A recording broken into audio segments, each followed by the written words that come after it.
Hey everyone, in this video, I'm going to show you how to set an out-of-office message in Outlook in just a few simple steps. Click the settings icon in the top right corner of your screen to open the settings menu. When the settings dialog opens, click on Account in the left sidebar to view your account settings. Scroll down the account settings page and click on Automatic Replies to open the out-of-office options. Click the Automatic Replies toggle at the top of the page to turn it on.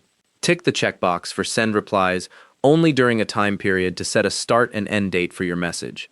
In the message box, type your out-of-office reply. For this example, I'm typing back on Monday. Click the Save button at the bottom to activate your automatic replies, and you'll see a spinner appear confirming it's saving.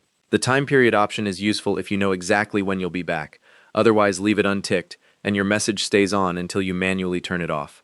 You can write different messages for people inside your organization and external senders by scrolling down to the separate message boxes. To turn automatic replies off when you return, just come back to this same page and click the toggle again. And that's how to set an out-of-office message in Outlook. Thanks for watching. Hope this helped.